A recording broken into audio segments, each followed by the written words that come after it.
to take the pain and paint a picture. Voices in my head, I hear the whispers when I feel this way. And I really can't take it no more. I've been fighting temptations, my Lord. I'm young and I'm restless, and I really can't help it. I never felt selfish before. I've been living so reckless, I know. Hello, everyone. I'm Larry Ridley, and this is the NFL on EA Sports. In today's matchup, we should have a fun one on our hands. It's the Bengals coming in at 3-6, going up against the Steelers, who come in at 10-0.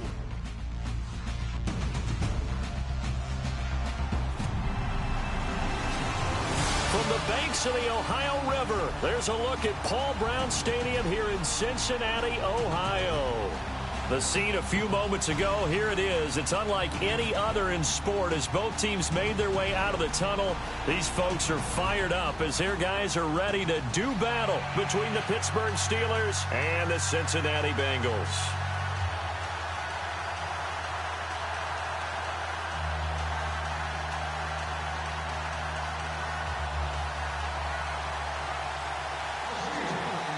The final playoff push is upon us. It's Week 12 of the NFL season, and we're underway on EA Sports.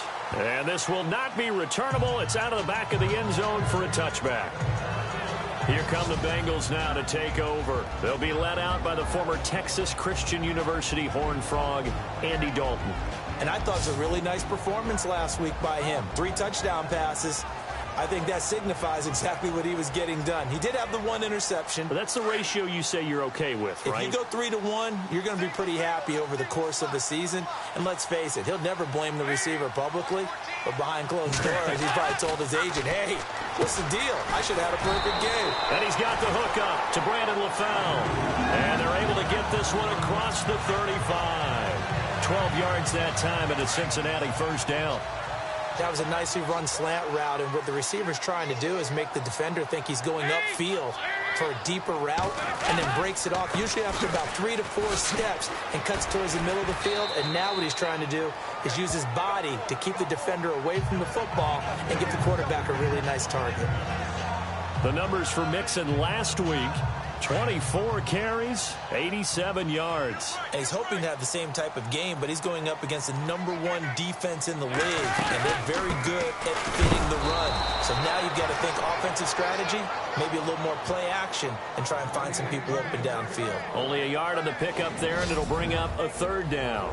In the backfield out of this starting group, you have to look out for Giovanni Bernard. And you have to make sure you're ready to hit the spin button with this guy. Awfully exciting in the open field. And on 3rd down, a nickel formation here defensively.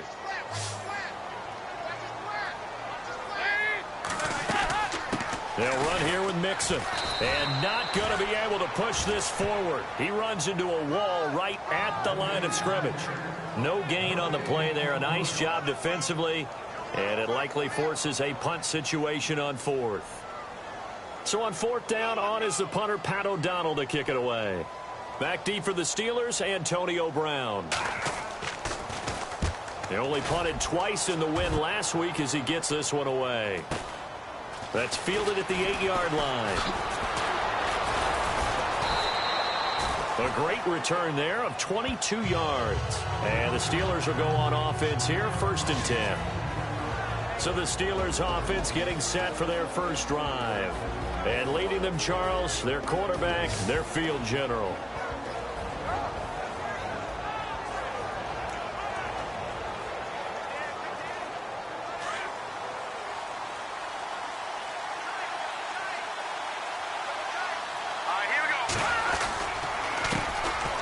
They'll run. This is Brown. And he'll be tackled at about the 35. 5 yards on the carry. Good pickup on 1st down. And let's take a look at the Steeler offense. Antonio Brown just defies convention because when you look at his build, you see a slot receiver, a short, shifty guy, but he makes many of his plays on the outside part of the field like one of the taller, rangier receivers in the league. Excellent route runner, tremendous hands, and fantastic with the ball in his hands after the catch.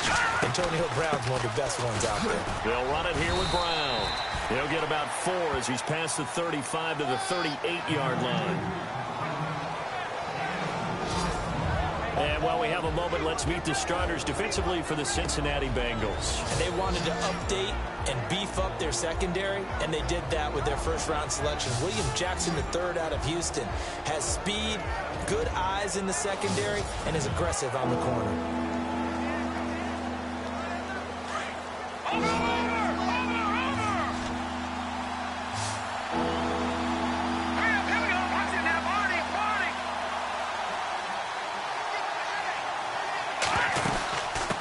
Third down. It's Brown. And he's got the first down. Yardage before being taken down at midfield. A Steeler first down on the pickup of 11 yards. Well, one unit I know you want to watch is that offensive line. If they keep clearing holes like that, it could be a long night defensively. No doubt about it, because when they're in sync, as we're seeing so far, when that continuity is there, and you can see that they're playing off of each other while controlling the defensive front linebackers, you're exactly right. It could be a very long night for the defense because someone's going to run for some big yardage. This defense not going to make it easy for you. They're a physical group, and we just saw it there on that play. It came in, made the contact, just as he's trying to haul it in. And he'll be taken down right around the 41-yard line. Pretty good running there, 9 yards. Sets up a 3rd and 1. Okay, he didn't break that one all the way, but you got to know that he feels like he's right on the verge, and that's probably exactly what he's telling them in the huddle right now. They're going to look to throw, and he's going to have the first down, yardage to the 35. They get 6 on the pickup there as the drive will continue. Nice job keeping that opening drive alive, and they're in plus territory, that part of the field where you really want to convert on 3rd down. They did. Big-time pickup for them, and now I think the aggressive play callers think to themselves, this part of the field, I take my shot at the end zone, because the closer you get to the end zone, the field gets condensed. Makes it a lot tougher to run those routes. You still got a chance to actually run past people right now. Take your shot at the end zone early in the down and distance count. Partner, it's a lot of fun watching the NFL now, isn't it? Because when the big fella runs routes, it used to be when we were kids, he'd run about 3 different routes, and that was it. Now he can run anything and catch the balls we just saw there. And able to get him inside the 5 here, just inside the 5 to about the 4. 9 yards is the pickup there, and they'll have a 2nd and 1. If these kinds of lanes are available, you have to feel like he's going to have a pretty big game on the ground. Yeah, you can tell early on he's got a little burst in his step, and that's a big pickup right there on 1st down. Let's go. And he's maybe going to get this back to the 4, but that's about all. No gain on the play, and now they're faced with a 3rd and 1. Okay, no score on that play, but this guy's been a touchdown machine all year long. You know they trust him with the football.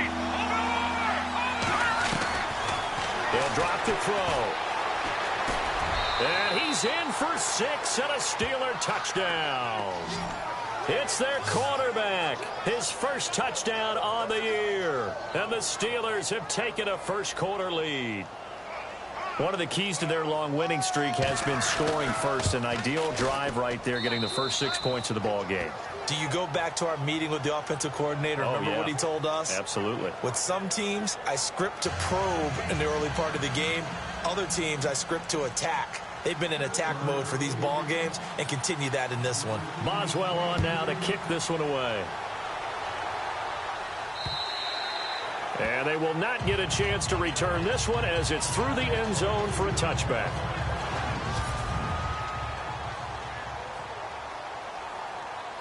The Bengals offense now, they head back onto the field. And to be frank, they're just in a tough spot. It's only November, already eliminated from playoff contention. I know their fan base doesn't want to hear that, but that's the case.